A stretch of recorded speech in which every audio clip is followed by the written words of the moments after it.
जय हिंद विद्यार्थी मित्रांनो, आपलं आपल्या कंट्रोल लेक्चर सिरीज मध्ये स्वागत आहे। आज आपण राज्यसेवेचे 3 प्रश्न घेऊन आलेले आहेत। फक्त 3च प्रश्न पाहणार आहोत। तिसरा प्रश्न तर सर्वात बेस्ट असणार आहे। सिरीज वरचे प्रश्न आहेत, महत्त्वाचे प्रश्न आहेत, व्यवस्थित समजून घ्या। बघा कशा पद्धतीने विचारलेले सीसेट ला आलेले प्रश्न असतील, काय काय विचारतात ते बघा। आपल्याला सवय लागलेली असते सिरीज मध्ये एबीसीडी वरचे प्रश्न पाहिजे, पण इथे त्यांनी स्वतःची सिरीज देऊन टाकलेली आहे आणि त्या सिरीज वर एक प्रश्न विचारलाय आणि काय येईल असं आपल्याला विचारलेलं आहे। काय म्हणते बघा, एक अक्षर संच दिलेला आहे, त्यावर आधारित एक अक्षर समूह मालिका दिलेली आहे। प्रश्नचिन्हाच्या ठिकाणी योग्य पर्याय निवडा। ही मालिका दिलेली आहे आपल्याला, इथे काय येईल ते आपल्याला निवडलेलं आहे। पण याचा विचार करत असताना आपल्याला या मालिकेवर विचार करायचा आहे, एबीसीडी वर विचार करायचा नाही। राईट, आपण प्रॅक्टिस कशी करत असतो, ए चे क्रमांक वगैरे त्याचे पाठ करून आपण प्रॅक्टिस करत असतो, पण यांनी स्वतःची मालिका दिलेली आहे। बस आता मग या प्रश्नाला सोडत असताना काय करायचं बघा। आता मला PZHWOB नंतर इथे काय येईल आपल्याला काढायचं आहे आणि SWC यांचं सिरीज लावायचे। आपण काय करूयात, समजण्यासाठी याला उभी मांडणी करूयात। PZH नंतर काय आहे, त्याच्यानंतर WOB आणि इथे आपल्याला शोधायचे आणि शेवटी आहे SWC। मला सांगा पहिल्या शब्दानुसार आपण विचार करूयात, म्हणजे P चं W च्या नंतर काय येईल आणि नंतर S कसं येईल ते आपल्याला बघायचं। बघा बरं, P कुठे तर हे P इथे दिसतंय, W कुठे इथे दिसतंय, नंतर S कुठे दिसते बघा, यस हे इथे यस दिसायला लागले। मी व्यवस्थित विचार केला तर P आणि W मध्ये मला किती शब्द दिसतात, 4 शब्द दिसतात। P आणि W मध्ये आपल्याला किती शब्द दिसतात, 4। मग सेम लॉजिक आपण समोर लागतं का बघूयात। W च्या पुढे सुद्धा 4 शब्द सोडा आणि O ला घेऊन बघा, आणि O च्या पुढे 4 शब्द सुटतात का, तर हो सुटायला लागले। म्हणजे आपलं पहिलं अक्षर इथे ऑलमोस्ट डन झालं। काय म्हणू शकतो आपण, O आहे असं आपण म्हणू शकतो। म्हणजे या P वरून W कडे जात असताना दोघांच्या मध्ये 4 शब्द आहे, W वरून O कडे जात असताना दोघांच्या मध्ये 4 शब्द आहे, O कडून S कडे जात असताना सुद्धा दोघांच्या मध्ये 4 शब्द आहे, 4 शब्द आहे, 4 शब्द आहे। पहिला शब्द आपल्याला भेटला, इथे आमचा O येणार आहे। मग O वाले ऑप्शन ठेवा, बाकी जे O आले नाहीत, R आहे की आहे कट करून टाका, या दोघांपैकी एक असणार आहे। राईट, आता या दोघांमध्ये O LL दिसते, OFW दिसते, म्हणजे कोणतंही एक जरी अक्षर सापडलं आपल्याला तर उत्तर येणार आहे। मग मला झेड पासून O आणि W दिसते, कुठे दिसते बघा। आता विचार करूयात आपण, इथे बघा हे मिटवून टाकू अगोदरचं। सांगा मग झेड कुठे, हे सर इथं झेड दिसायला लागला तुम्हाला, नंतर O कुठे दिसते, हा O इथं दिसायला लागलाय, नंतर काहीतरी आन्सर येणार आहे, नंतर W कुठे दिसते बघा, हे W इथं दिसायला लागलाय। सर झेड पासून O कडे चाललोय, म्हणजे आता आम्ही मायनस मध्ये चाललोय ना, दोघांमध्ये इकडे आलोय। इकडे जर आलो तर इथं मला 3 शब्द दिसतात, UKE किंवा KEU दिसायले झेड आणि O मध्ये। झेड पासून O कडे जात असताना मध्ये मला 3 शब्द दिसायला लागले, पण O कडून W कडे जर गेलो आम्ही तर मला डायरेक्ट 4 शब्द दिसायले। म्हणजे माझं जे उत्तर येणार आहे ते LFCR या चौघांपैकी एकच येणार आहे, दुसरं काही येणार नाही। कारण O वरून आपल्याला इथं कोणता शब्द येईल ते शोधायचं आहे। पण मी जर 3 शब्द सोडले आणि यप घेतला, काय घेतला यप, 3 शब्द सोडले नाही, 3 शब्द सोडल्यावर कोणी येईल आपल्याला, यल येईल। तर यल घेतल्याच्या नंतर यल आणि W मध्ये 3 शब्द सुटायले का नाही, म्हणजे ती सिरीज नाही लगवले। मग मी काय दुसरा विचार केला पाहिजे ते समजून घ्या। आता सर मी म्हणेल झेड वरून O कडे जात असताना 3 शब्दाचा फरक आहे, O वरून W कडे जाण्याच्या अगोदर मला एक शब्द घ्यायचा आहे, इथे 3 चा फरक आहे, तर मी एक काम करतो, इथे 2 चा फरक घेतो आणि यप आहे असं गृहीत धरतो सध्या पुरतो। राईट, मग इथं जर 2 चा फरक असेल तर इथं माझा 1 चा फरक आला पाहिजे। म्हणजे सिरीज कशी लागते, 3 चा फरक, 2 चा फरक, 1 चा फरक।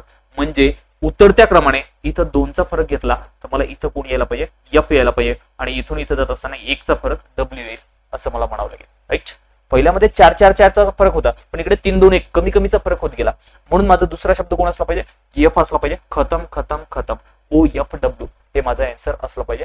जमलं पाहिजे। असा प्रश्न सीसॅट ने विचारला होता 2014च्या सीसॅटला। तर हे असे सीसॅटला विचारलेले काही प्रश्न आपण आजच्या सेशन मध्ये पाहणार आहोत। हा झाला पहिला प्रश्न, 100% तुम्हाला क्लिअर झाला असेल। ऑप्शन नंबर 2 तुम्ही आन्सर लिहिणार आहात, तिसरं जरी विचार केला तरी तेच येणार, वेगळं येणार नाही। चालेल, पाहूयात आपण दुसरा प्रश्न काय म्हणतो। दुसरा प्रश्न बघून घ्या। सर अक्षराची पुढील क्रमणिका वापरून अक्षर समूह मालिका रचली आहे। एमपीएससी सीसॅट 2015चा प्रश्न आहे, सीसॅटचाच प्रश्न आहे। बघा मग ही स्वतः त्यांनी एक सिरीज देऊन टाकलेली आहे, या सिरीज वर बघायचं आणि विचार करायचा, आणि या मालिकेत काय येईल मध्ये POZT, इथे काय येईल HYJR LCRU। प्रश्नचिन्हाच्या जागी तर्कशुद्ध पर्याय निवडा। सेम मग इथे पण तेच लॉजिक लावण्याचा प्रयत्न करूयात आपण। सर POZT, राईट, दुसऱ्याच ठिकाणी आम्हाला उत्तर दिले, दुसऱ्याच ठिकाणी इथे आम्हाला उत्तर शोधायचं। नंतर HYJR आणि शेवटी काय आहे LCRU। राईट, चला विचार करणं चालू करा। मला काय कळतं, मला या दोघांमध्ये काहीही नाहीये, म्हणून मी या दोघांवरून लवकर लॉजिक लावू शकतो. मी व्यवस्थित विचार करा बरं, पी कुठे, एच कुठे, एल कुठे, लावा बरं. सर पी इथं आहे, एच कुठे इथं, H H H H H इथं आहे, एल कुठे, एल इथं आहे. आम्ही पहिल्यांदा विचार केला त्याच्यामध्ये किती फरक आहे, एच आणि एल मध्ये, या एच मध्ये आणि या एल मध्ये कितीचा फरक आहे, 5 शब्दाचा फरक आहे, राईट. तर आपण 5 शब्दाचा फरक लागतो का सगळीकडे बघूयात. मी एच पासून इकडे 5 शब्द सोडतो, कारण मला पी कडे द्यायचे ना, राईट.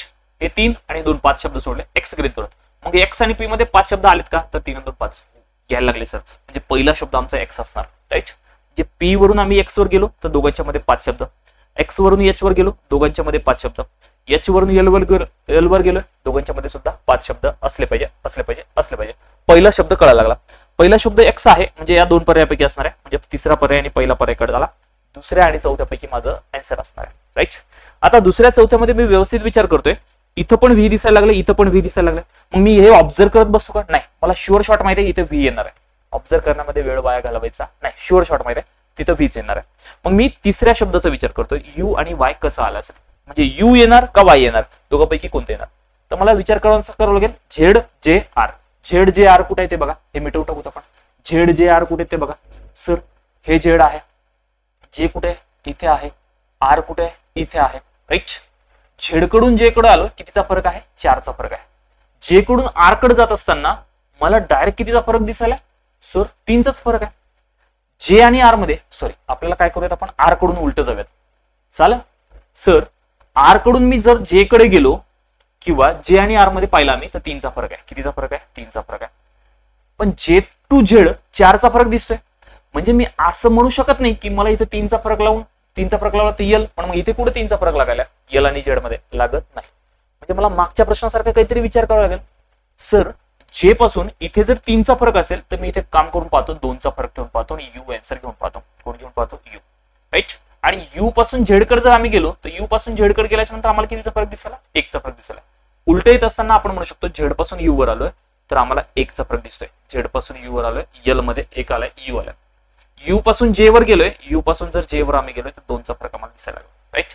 आणि जे पासून आर वर गेलोय तर 3चा फरक दिसायला. म्हणजे आमचं तिसरा जो शब्द आहे तो यू असला पाहिजे. यू कुठे आहे, इथे आहे, वाय नाहीये, म्हणून आमचा ऑप्शन नंबर 2 खतम खतम खतम. असा सुद्धा प्रश्न सीसॅट ने विचारला होता, राज्यसेवेला विचारला होता. परफेक्ट जमला पाहिजे आणि जमलाच पाहिजे, जमल असं गृहीत धरूयात. आणि त्यानंतरचा एक शेवटचा आणि बेस्ट प्रश्न कशा पद्धतीने विचारला होता, राज्यसेवा 2016चा प्रश्न. बघा काय म्हणतो प्रश्न. तर मस्त प्रश्न आहे, समजून घ्यायचा. बऱ्याच विद्यार्थ्यांना त्यावेळेस हा जमला नव्हता, पण आताच्या विद्यार्थ्यांसाठी हा प्रश्न एकदम बेसिक असेल असं म्हणायला काहीही हरकत नाही. काय म्हणतो बघा, वर्णाक्षराच्या गटासाठी वापरलेली प्रक्रिया अभ्यासून रिकाम्या चौकटीत भरण्यासाठी अक्षरगट निवडा. वर्तुळाकीत संख्या प्रक्रियक आहेत. एमपीएससी सीसॅट 2016 आणि आपल्याला 4 ऑप्शन दिले. आपल्याला आन्सर काढत असताना हे इथं काढायचं आन्सर, राईट. म्हणजे DLJ वर आपण 2 नंबरची प्रक्रिया करा, त्यावर 1 नंबरची प्रक्रिया करा आणि येणारं उत्तर काय असेल ते चौकटीत लिहा असं आपल्याला म्हटलं. प्रक्रिया कुठे दिल्यात, ह्या दिल्यात. म्हणजे 1 नंबरची प्रक्रिया काय म्हणते, या शब्दाला इथे जाण्यासाठी 1 नंबरची प्रक्रिया होणार आहे. ती प्रक्रिया काय झाली ती आपल्याला पहिल्यांदा शोधायची, राईट. नंतर या शब्दापासून इकडे जात असताना 2 नंबरची प्रक्रिया होते, किंवा वरच्या शब्दापासून खाली येत असताना 2 नंबरची प्रक्रिया होते. तर 2 नंबरची प्रक्रिया काय आहे ती आपल्याला शोधायची आणि तीच प्रक्रिया आपल्याला इथं फॉलो करायची आणि आन्सर काढायचं. आता सोडवायचं कसं हे समजलं तर आपण उत्तर काढणं चालू करत. DLG आहे आणि 2 नंबरची प्रक्रिया करायची. ही 2 नंबरची प्रक्रिया काय म्हणते, 2 नंबरची प्रक्रिया बघा सर, IJW आहे, IIW झालं. म्हणजे मला I आणि W जशाच तसे दिसतात. जेचा नंबर 10 आहे, आयचा नंबर 9 आहे, म्हणजे अगोदर वजा 1 लिहिलं. म्हणजे काय, साईडचे जे अक्षर आहेत का ते साईडचे अक्षर मला जशाच तसे दिसतात. साईडचे अक्षर जशाच तसे आले तर मधला अक्षर 1 न कमी झालाय असं मला दिसतंय. मधला अक्षर किती न कमी झाल्यासारखं दिसतंय, 1 न कमी झाल्यासारखं दिसतंय. हे 2 नंबरच्या प्रक्रियेमध्ये, राईट. मग सेम तीच फॉलो कर ना. DLG आहे तर DLG ला साईडचे अक्षर 2 नंबरच्या प्रक्रियेमध्ये जशाच तसे येतात. ही प्रक्रिया झाली. D आणि G जशाच तसे येणार आहेत, राईट. पण Lचा नंबर 12 आहे, Lच्या अगोदरचा नंबर घ्यायचा आहे. Lचा नंबर अगोदर 11, 11 वर कोण असतं, K असतं. म्हणजे DKG ही 2 नंबरची प्रक्रिया झाल्यावर आपलं उत्तर येणार आहे.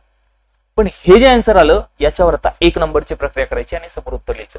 1 नंबरची प्रक्रिया काय म्हणते, ATNV VTNA. काय झालं सर, TN आणि TN मधले शब्द जशाच तसे.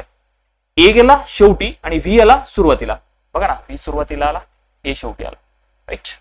म्हणजे काय झालं, मधले अक्षर जशास तसे आणि शेवटच्या दोन अक्षरांनी अल्टर चेंज केलंय. मधलं अक्षर जशास तसं, याचा अर्थ के जशास तसा.